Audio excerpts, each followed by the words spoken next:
Hey everyone, we're going to talk about something called the Cuban Missile Crisis today.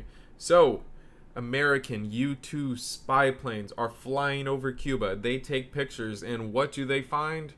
Oh no, they find nuclear missile sites being created and developed. Missiles that some of which are short range that can reach everything in this circle that you see right here, meaning that it could hit places in the US such as the White House in Washington D.C., Florida, Houston, Texas, where we are today if you're in my class. And long range missiles that are being set up that can hit most of the US on this outer ring right here that you see. And who gave these missiles to Cuba? Who is setting up these missiles in Cuba? Well, it's Cuba's ally, also a communist country, the Soviet Union. So now the Soviet Union is communist, China has become communist, Cuba is now a communist country. And the Soviet Union pledges to defend their ally Cuba that the US has tried to invade with things like the Bay of Pigs invasion to try to get rid of communism in Cuba. And the Soviet Union also wants to, basically be able to threaten the United States by having missiles in their backyard.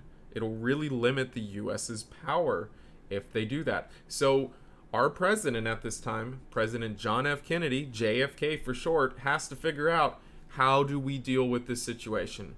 The US can't very well leave these missiles on Cuba. So JFK decides to do a few things.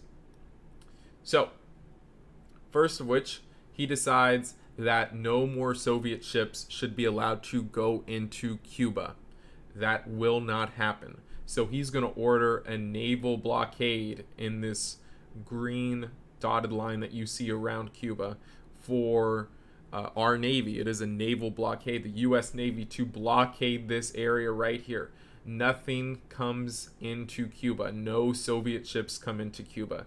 And if they do, since it is a blockade zone, otherwise known as a quarantine zone that is supposed to isolate Cuba and keep them quarantined, keep them isolated, if the Soviet ships come in and we see that this line represents that they are coming, then it could be that the U.S. ships will fire on the Soviet ships, which could make this Cold War, where there's competition and there's ideological fighting, but there's no literal fighting, where this Cold War can now become a hot war where fighting starts. And what do both countries have in this Cold War and they would use if it becomes hot? Well, they have nuclear weapons. So World War III could break out where both sides would nuke each other. So JFK, President John F. Kennedy, is playing a dangerous game here by trying to stop the Soviets from bringing any more missile capabilities into Cuba. So here's what ends up happening.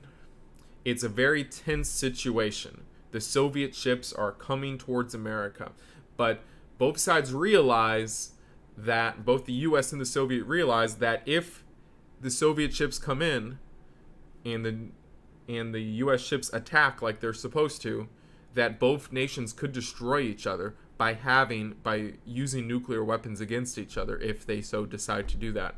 So it's really up to both sides, the US and the Soviet Union, to lessen that tensions and to come to an agreement.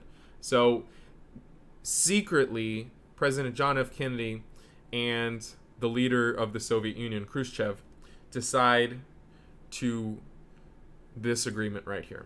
The U.S. had missiles in this area of Eastern Europe called Turkey. And Turkey was next to the Soviet Union, including the capital of the Soviet Union, Moscow. So Turkey had nuclear missiles that the U.S. put there, kind of the same thing that the Soviets had aimed at the U.S. So the agreement basically is this. The U.S. is going to say, hey, we will remove these nuclear missiles we have aimed at the Soviet Union if you remove yours from Cuba. And it is an exchange, and it is kept secret for some time. So they remove their missiles, and the U.S. removes theirs. Now the missile crisis is over, and now there is no immediate threat to nuclear war.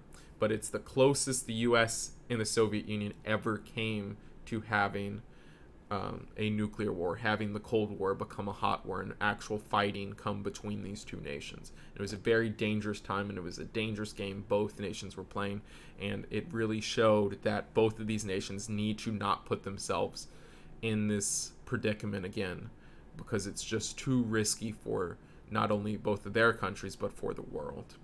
Well, I hope you learned something today, guys. Thank you.